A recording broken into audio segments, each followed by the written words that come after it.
Hey, welcome to section 3.1. This is from Calculus 1 by Gilbert Strang. We are going to talk about how to find the tangent line of a curve. So let's say this is your function that you're looking at, and we'll call this f of x. And I want to find the tangent line at that point on the curve, the equation of that tangent line. So I'm going to draw that, and let's say that this right here, that's the line that I want to find the equation of. The tangent line is a line that just touches the curve but doesn't cross at more than one place. It just skims the edge of it. Okay, so I would like to know what the equation of that line is. So here's what we do in calculus. We say, well, to find the equation of a line, as you might remember from algebra, we first have to find the slope, okay? And the equation for slope is y minus y over x minus x. So what this implies is that I need 2 points. That's the problem. And in my situation, I only have 1 point, so I don't know how to find the slope of that line. So what we do in calculus is we say, well, all right, let's, instead of finding the equation of the line through that point, let's pick a point on either side, and maybe we could estimate the equation of that line by finding the equation of the blue line instead. And we can sure do that because that's 2 points. So I'm going to do this in general terms. Let's call this value right here, we're going to call this A. So its partner over here is f of A. And then we'll call this value, this is going to be A plus H. And the reason I'm doing that is because what I'm doing is calling this distance right here H. So it's however far A is and then H more. And so this right here is going to be f of A plus H. And I can take those and I can now find the slope of that. It's going to be y minus y. So that's going to be f of A plus H minus f of A. Those are my two y values, the blue line, over A plus H minus A, x minus x. Okay, and you can see on the bottom that a's cancel and we get f of A plus H minus f of A over H. And that's my slope. And then using that slope in one of the coordinates, I can write the equation of the line. And ta-da, I'm done. And you might be concerned, though, because you look at the picture. Is the blue line the same as the red line? I mean, they're obviously different, and so while they might be close, it's not actually accurate, and that's pretty important in math. So what we do is I say, well, okay, you're not satisfied with that? You don't like the equation of the blue line to, it's too different from the red? All right, then what I'll do is I'll take my 2 blue points and I'll scoot them in a little closer to that point. Now, what about this green line? You cool with this? I mean, look at it. It's a lot closer to the red line, right? And it is closer to the right answer, but maybe not close enough. Now, here's what happens. Let's take a look at this green line for a second, okay? What happens here to these points? These are now my x values, okay, and my corresponding y values. What is happening in this problem? Okay, I'm going to draw this as a hint right here. This distance is my h value. It's the distance between the 2 points. Do you see that it's smaller? Okay, if you said that h is smaller, you would have been correct. All right, you're not satisfied with that? Green line's still not good enough? Cool. Let's pull these points in even closer to the black line. So now my x values are here and here. What happens? This distance gets even smaller. okay? So what's happening as I'm pulling those points in closer and closer and closer to the black line, not only am I getting more accurate, but also my H value is getting smaller. And if you know from chapter 2, that is the idea of a limit. So what we do to find the slope of the red line is we take this slope formula, okay, which is approximately right, but now we say, let's, instead of taking those exact values, the blue, the green, the orange, which are not quite accurate, let's take the limit as h goes to 0. So what that means is let's take that h and get it as small as possible. So we're squeezing points in closer and closer and closer to that black dot. And let's take the limit of that slope formula. And it turns out if we do that, this is the slope of the tangent line at point A. So if this was an actual problem with a function, we would be getting a number here. This would be the slope of the tangent line. All right, now let's get into some real life kind of homework problems that you're going to get. The first way that you're going to start out is they're going to ask you to find the equation of a secant line. All right, that might be a vocabulary term that you've forgotten. Let's review. This blue line right there is a secant line. So is the green and the orange. The secant line cuts through a curve at 2 different points, as opposed to the red line is called a tangent line. So the tangent line skims off at 1 point, but a secant line goes through at 2 points. So when they want you to find the, sorry, not the equation, they're going to just ask you to find the slope. Sorry about that. The slope of the secant line. You could find the equation too, but I think this book doesn't go that far. They just ask you for the slope of the secant line. And so they're going to give you a function like x squared plus 4, and they want you to find the slope of the secant line through x equals -1 and x equals 2. Now, you don't have to draw a picture of this, but I'm just going to draw a picture because for you in this situation, because I really want you to be able to like conceptualize what's happening. This is, let me move this axis down a little. This is a parabola that is shifted up 4. So it looks like this. And we're taking x equals -1 and x equals 2 on the graph. And we want to find the slope of this secant line right here is the goal. So all you're going to do is, this is just algebra 2 problem, algebra 1 problem. You're going to take your y values and divide by your x values. And in any order as long as you're consistent. So what we're using is this slope equation up here at the top in blue. Just regular, it's basically we're finding the equation or the slope of the blue line in our previous example. Okay, so this would be like our estimation of the tangent line. So plug in those numbers. F of -1 is going to be 5, and f of 2 is going to be 8. -1 minus 2 is -3. So this is going to be -3 over -3, which is 1. That's going to be your slope. Okay. So when they ask about the secant line, that's how you're going to do those problems. Now let's jump to using what we call a difference quotient. Okay. Give you a function,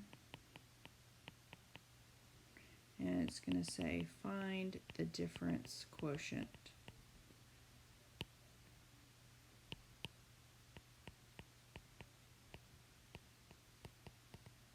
And this is just a fancy vocabulary word for what we just talked about. It's the limit of the slope of that secant line.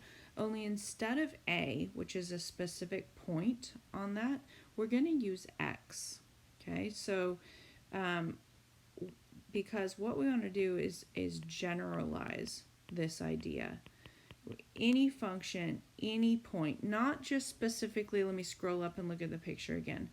Not just any point A specifically, but we're going to say any general point X along this axis this works for. Like I just happen to draw it in this area, but it could be anywhere. So instead of A in this formula, we're just replacing A with X to be general. H is still the distance between those 2 points, so that's why we're still using H. But this, the limit as H goes to 0, is called the difference quotient. That's what this is. And our notation for that is f prime of x. Now let's remember what it really is. This is the equation of the slope of the tangent line. So whereas the previous problem was approximation of the secant, this is actually the equation of the slope. Now why is it an equation of the slope and not actually the slope? Well, it's because we put these x's in here and now it's a general function. Okay, I'll draw you a picture in a minute. Let's do this problem first. So you did this in pre-calc. The first thing that we're going to do is it says to take x plus h and plug it in for x. That's what function notation means. Whatever's in the parenthesis goes in for x. So that's going to create x plus h squared plus 2. That's your f of x plus h. Then we're going to subtract the function itself.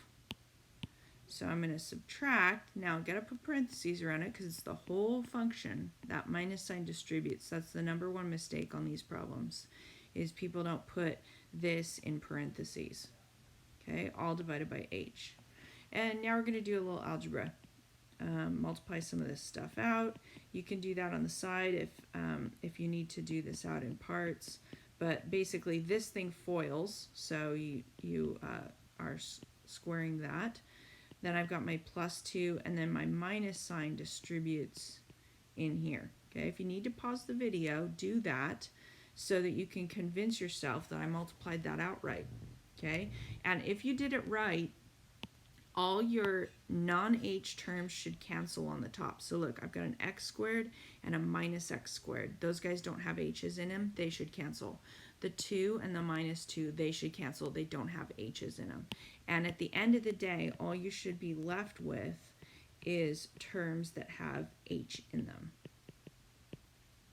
The reason is because how do we evaluate this limit? Well, our first thing is we plug in 0 for h, right? You always try that first. Plugging in 0 here for h in these spots. And what happens? We get 0 over 0. That's bad, sad face. Okay? So we have to do something in order to fix that. And one of our tricks from chapter 2 was factor and cancel. So on the top, I can factor out an h. And now that allows me to cancel this h. And I can now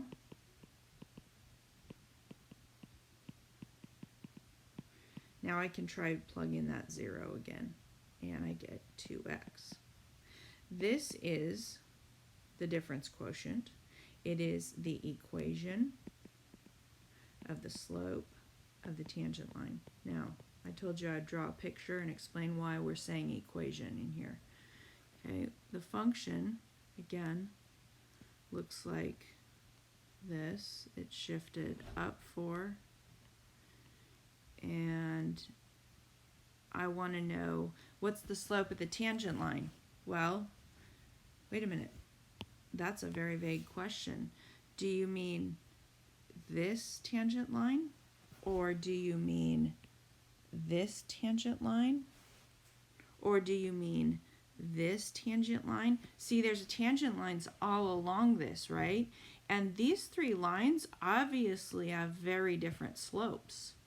So what this 2x is it's a formula to calculate the slope depending on where you are. So it's saying, you tell me what x value you want to calculate the slope at, and I can tell you the slope. Okay, so for example, if I want to know the slope at x equals 1, then my slope is going to be 2.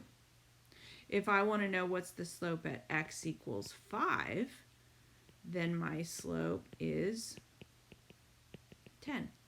See how I'm doing that? So two things that they can ask you for. They can ask you for the difference quotient. That's what this question asks you for. And then you stop right here where the equation of the slope of the tangent line. Or they could actually ask you what is the slope at a certain point. And then you're plugging in the value. All right, let's try one of those. I'll do a whole new problem so you can get practice with the difference quotient. Let's do this one, and I want to find the slope of the tangent line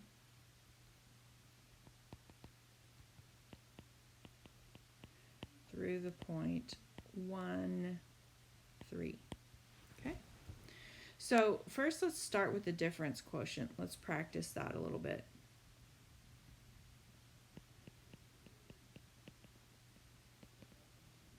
We're going to write it down. It's always good to practice memorizing by writing down the formula each time. That just helps you get this formula in. And now what we're going to do is plug in x plus h everywhere we see x. So this is going to be the square root of x plus h plus 8. So x plus h got plugged in that little spot where x was. Okay. Then we're going to subtract the function as it is. And then we're going to divide by h. That's our setup. Now, we're calculating a limit, so we're going back to chapter 2. What do? Well, you plug in 0 for h. What happens? We get 0 over 0. So we need to mess with this somehow and be able to calculate the limit. What game plan do we have for calculating limits of roots? And hopefully you're saying to yourself, I should multiply by the conjugate. You would be right. That's what we always do to deal with roots. So I'm going to multiply by the same thing, except change the sign in the middle.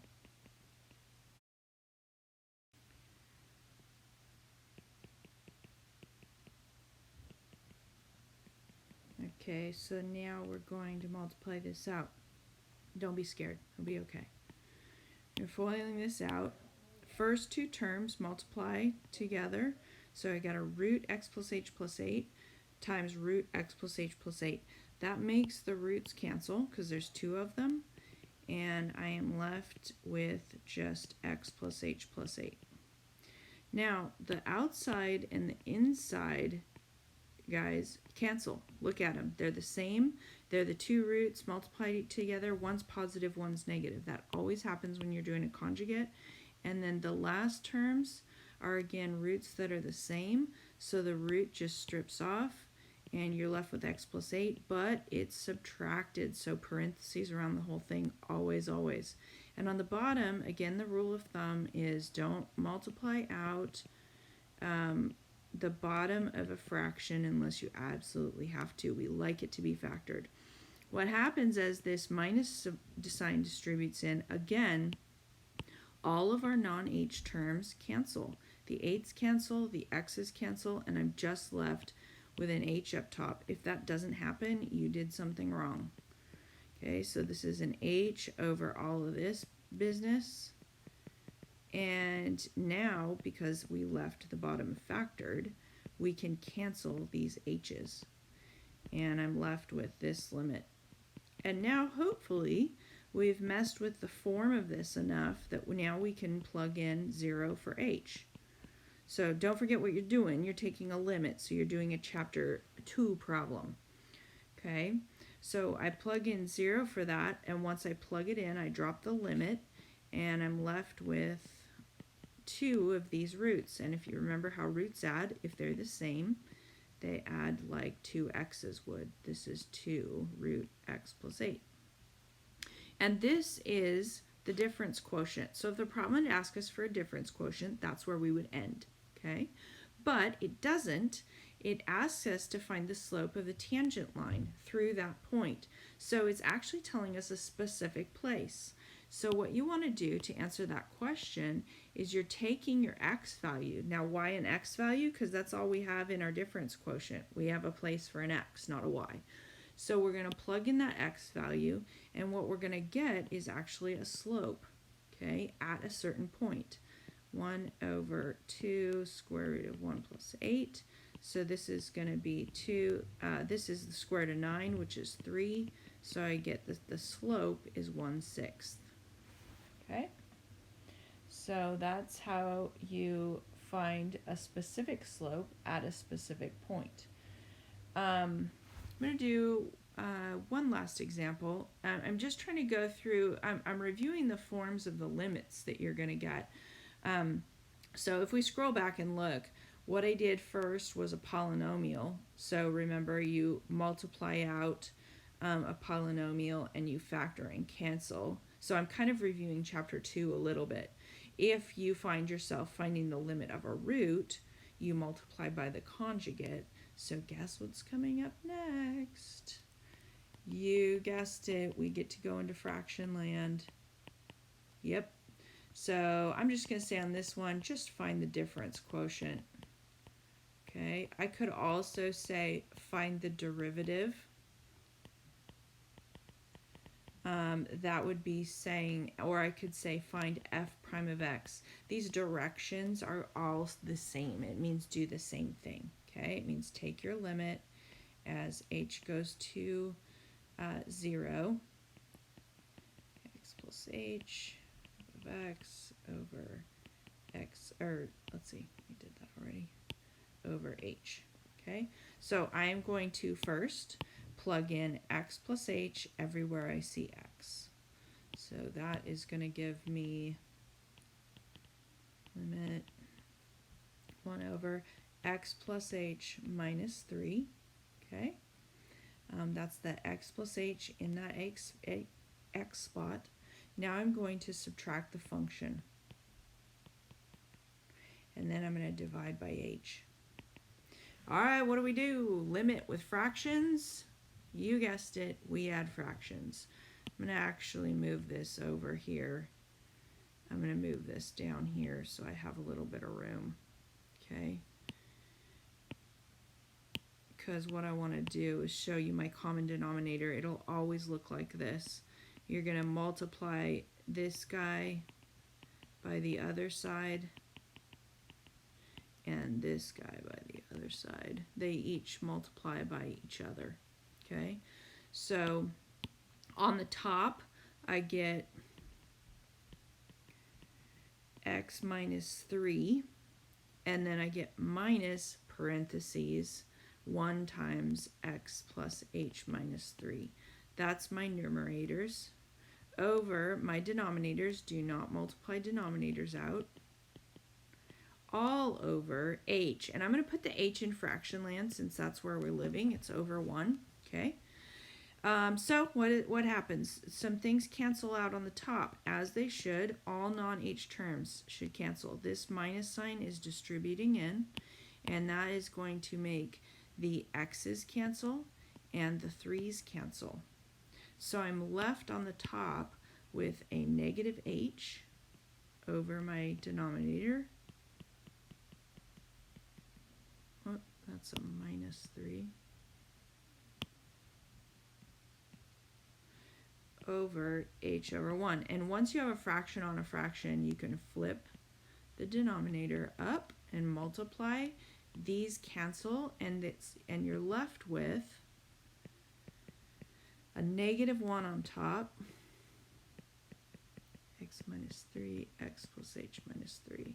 All right, now we're going to take the limit. Take 0, plug it in, drop the limit sign once you plug in, and we've got 2 of those guys, so in math land we write that this way. This is the difference quotient, okay? And if I ask you, if I gave you then a point, you could plug in that x value and find the actual slope. But I really want you to drive home that what we're doing here is we're finding slopes. We're finding equations for slopes and slopes themselves, depending on, you know, the context of the problem. All right, try some of those problems in the book, and I will